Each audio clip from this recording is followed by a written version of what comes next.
What's up, broadcasters? Welcome back to another exciting episode of Branding Banter, your promotional products podcast, where you can get all the nerdy news you need to know about. I'm Jeff Franklin, National Accounts Manager with Headwear USA. I'm Meg Erber, Director of Sales at Proforma. I'm Sarah Goshgarian Unruh, National Sales Manager at Stalls. Look at you guys with your Happy New Year's. Happy New Year! Woo! 2025. Does that sound weird to anybody else? You know what's even weird is that normally we record these a week in advance, so it would have been last year, but we didn't. It's actually 2025, so it doesn't feel like it would be weird, but it is.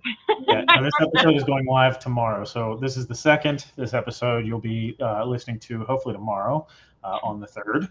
And we'll all be in person in a couple of days at ASI Orlando. So super excited about that. So excited about that. But also like it's this shock of reality, I will say, of like, okay, here we go. Because we all know January is just nuts, right? Like and we don't get a moment to pause. So here we are, January 2nd. We're all flying out January 3rd to Orlando to be at ASI together. We have a little bit of a break before then we hit PPAI, and we're all in Vegas together, which is always amazing.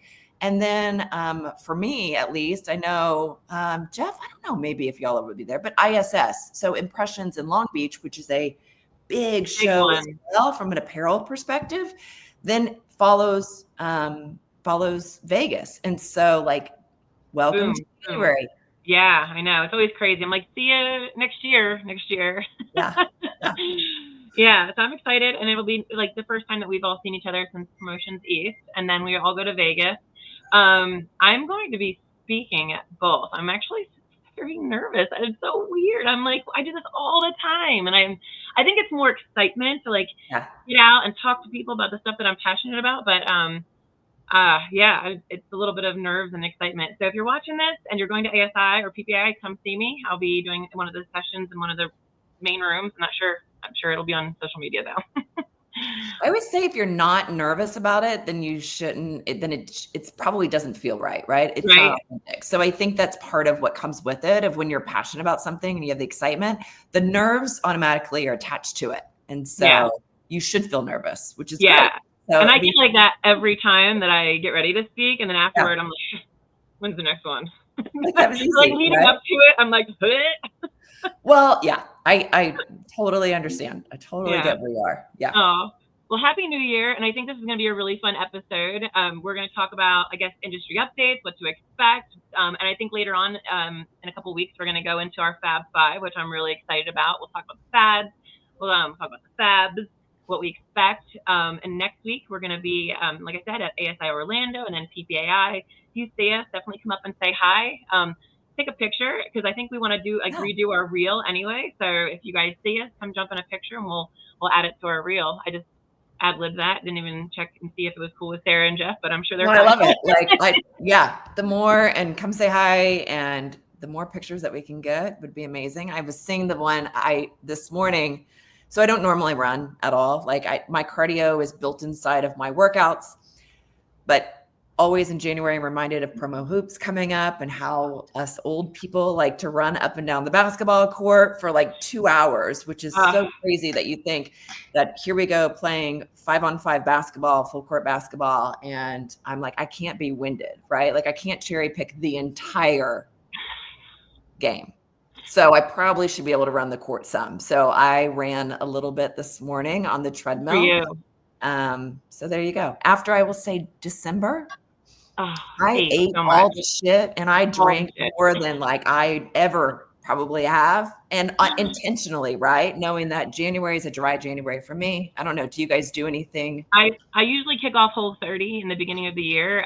We're up in Maine, so I didn't yet, but I did eat everything this year, and I'm like, oh, my pants aren't going to fit. They don't. So remind you, it costs nothing to mind your biz when you all see me, but that's fine. And I will say, I played basketball last year with Sarah Bucket. And I brought Jordans because I thought, hey, they'll make me relive my high school and Navy days when I used to play basketball. No, I was dying. And I'm not playing again this year because I was so bad last year. But no, I actually have the speaking engagements. The only reason I'm not coming to these be a cheerleader and cheer for people who I can was play invited the basketball. year that they first did that to play, and I'm so glad I didn't play because it turned Oh. out to be like a lot of like semi-pros and shit in there. Yeah, And there's no like way. Sarah. I played like a year in like middle school. Yeah, Yeah. right? No, Yeah. it's so fun though, I will say. And here's the thing, like my first year that I went out to go play. So this is my 4th year playing, which is so crazy that I remember, I think it was Nick Latour who pulled out like shoes, basketball shoes out of a bag. And I was like, oh, fuck, I'm in trouble. Like I literally thought we were just going to pick away. Oh, I just dropped that. I'm so sorry. Yeah, we do that on this podcast. I was like, bleep. I thought it was going to be like 3-on-3 basketball, maybe like some pig Me games. Like Me too. I didn't realize we were legitimately playing full court basketball, and I was there for it, but it wasn't what I was expecting. So, yeah. All right. So industry join us all.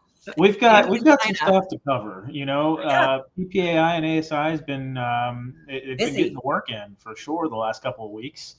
I think the biggest announcement is, if you haven't heard, it's 2 weeks old now, but hey, around the holidays, sometimes things get missed. PPAI has named their new president and CEO, and it is Drew Holmgreen, previously with MPI, which is, I don't remember. I don't know. I did go right to his LinkedIn and add him up immediately, and we only had one mutual friend. So I was like, am I one of the first? I know. Yeah. I think it's good though, right? Like, Who was the mutual friend, Meg? I don't remember. It was somebody random. I don't remember. Now I feel bad. I don't want them to hear this. It was something that was like, oh, it wasn't anyone at PPAI. Yeah. It wasn't. I see. That would have been my first guess, was somebody. Yeah. I'd have to go back and check, but I don't remember. He probably has more friends now, but whatever. He's the wacko. Sure. But I'm excited to meet him in Vegas. So he'll be in Vegas for the first time. So that's, I think, about his start date. And so he'll be there. And so it'll be, I'm sure, overwhelming for him. Yeah, he's not from our industry works. MPI is Meeting Professionals International. So he's obviously of the trade show world and all of that good stuff. So, I mean, he'll have a lot of sort of, I guess, external vision to bring into the industry, which is kind of cool. You always wonder or ponder what it's going to be like if they bring somebody from outside of the industry in, or, if they're going to hire from inside the industry. So it was interesting to see that news come out. I didn't think that they were going to be announcing anything until Expo, or just slightly before, but we got that news 2 weeks ago now. So middle of December. I believe it was 2 weeks, but yeah, no, I agree. I think it was shocking. I don't know if it was shocking or it made us face unexpected. It, right? Yeah, I know.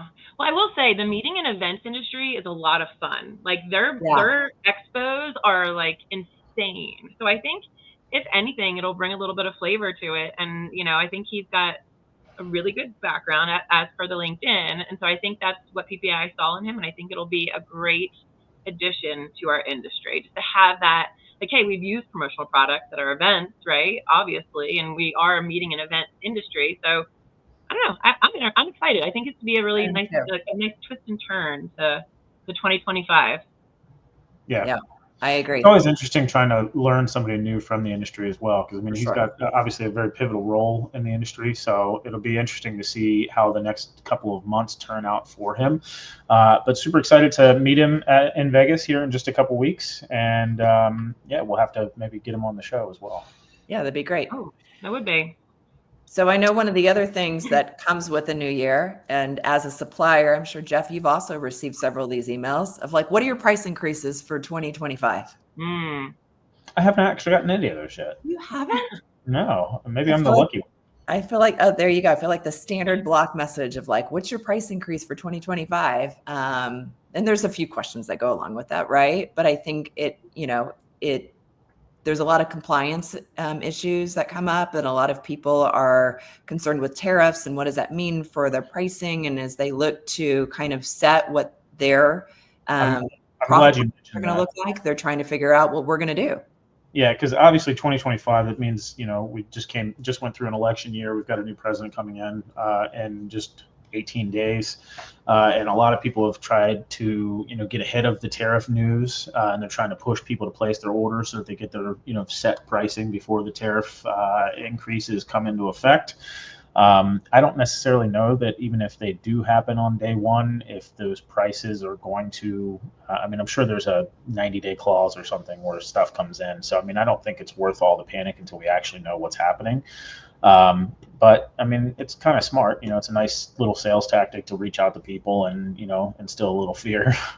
Touch, right? You're providing communication. You're being transparent about stuff. It's a great opportunity for suppliers to have a reach to the distributors and the distributors to talk to their end users and say, listen, like we're worried about it. We're as an industry, we've expressed concerns. Trade restrictions do remain a top priority, especially under the incoming administration's economic policies. But I think a lot of companies are exploring reshoring and different places to, I guess, have their production.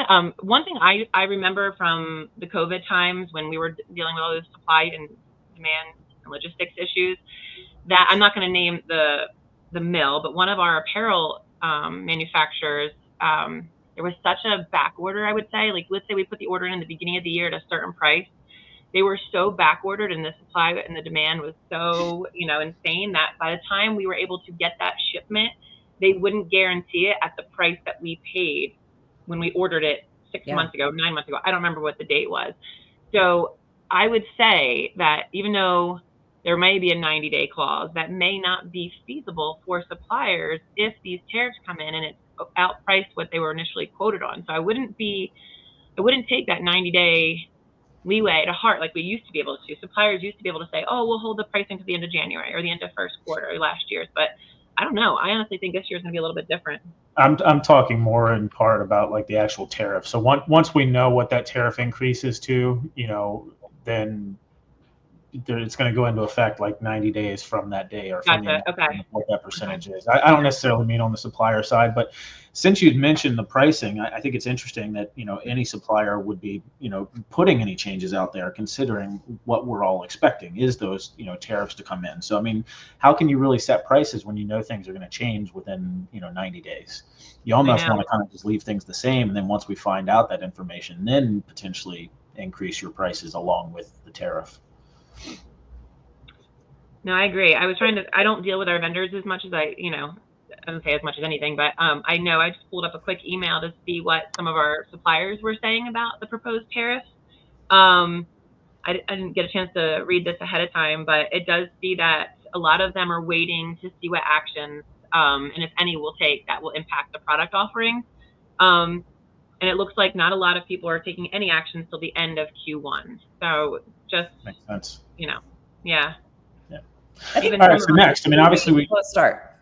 Go ahead. What's that? I think Q1's going to be a slow start. If I had one prediction for sure, like Q1 is going to be a slow start for us all. And so I think it's that like hesitation, right? Like as Jeff was talking about, like we're into election year, we've got a new president who's going to take place. And so what are the policies and things that are going to put into effect? I think that then the trickle effect is that Q1 then for us is going to be slow.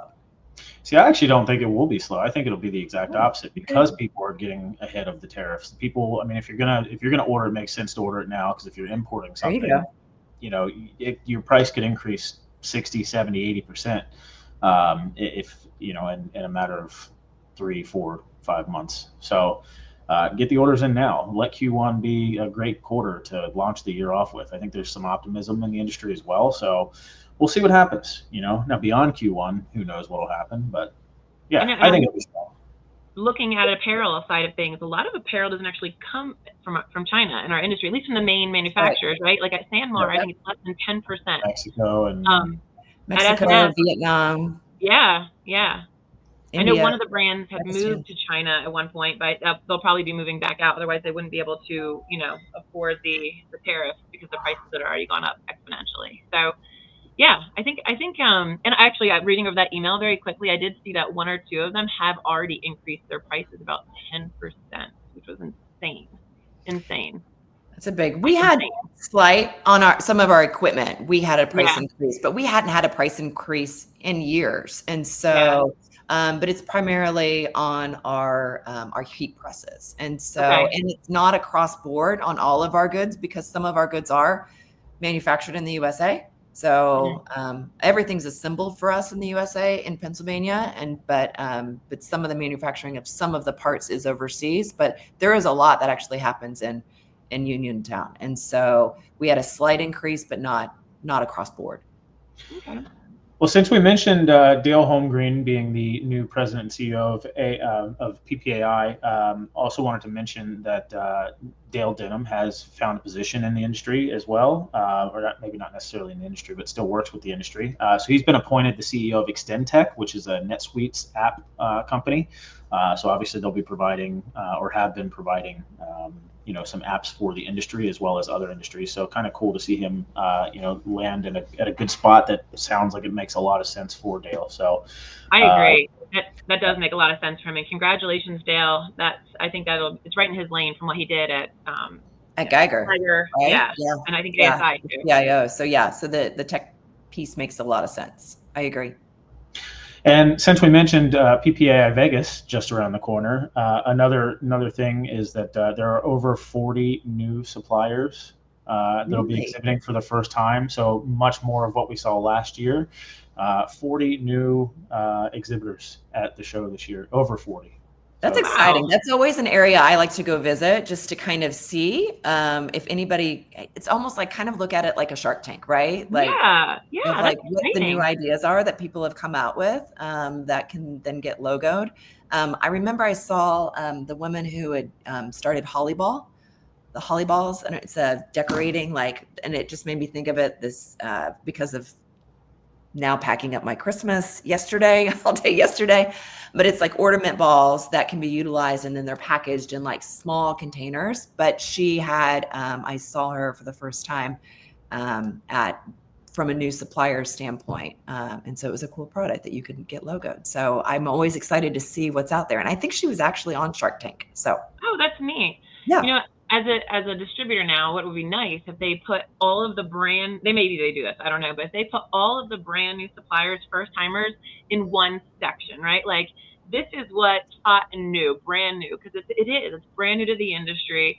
It would be so much easier, and it could be like even spotlighted, like, hey, you made this jump to the promotional products industry. Like we're going to highlight you this year only. You get this spot along with everybody else. PPI, are you listening? So I just think that would be really cool. It'd also be easier to find them because sometimes they're all mixed in and you could easily pass over them if you don't know that they're new. They could be some very small booth sandwiched in between these behemoths and you completely miss over it. So I would love to see that personally. I don't know. The problem when you do something like that, though, is then you get people that are going to get butthurt because they've been there for 30, 40, 50 years and don't get that kind of treatment. You know what I mean? So somebody's always going to be butthurt. And so, taking a neutral stance, they probably won't do something like that. But look, you're in the directory. I'm sure there's some type of spotlighted information, maybe a star or something next to the name. Maybe. Who knows? Actually, I think there's a way to highlight who's new without, promoting them. But why not though, right? Nothing will change if nothing changes. How do you shake things up if you keep doing things the same way over and over and over again? I will say PPI has done a fabulous job of reinventing itself over the last couple of years. But like our industry, if you think about it, as an older industry, we are trying to bring in new suppliers. We're trying to bring in younger demographics and buyers and distributors and, create legacy plans and all this stuff. So if we want to appeal to the younger generation, you have to do things different. Not saying that I'm part of that, but I have kids in that generation. Yeah.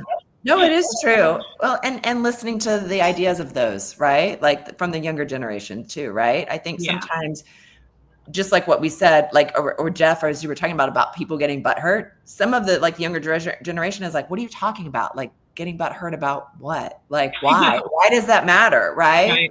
So I think it is sometimes of you got to let go. Yeah. You got to put it beside you. Collaboration over competition, right? Let's make this industry better together. So I've got one more topic to discuss, and I'm sure there's plenty more that we could go into. But so this is a little bit of a public service announcement. The beneficial ownership information. Are you guys familiar with that at all? So I just did it last night or 2 nights ago. Any corporation, LLC, S Corp, all that, you have to now go back to filing that BOI, because if you don't file it, just flipped it back today.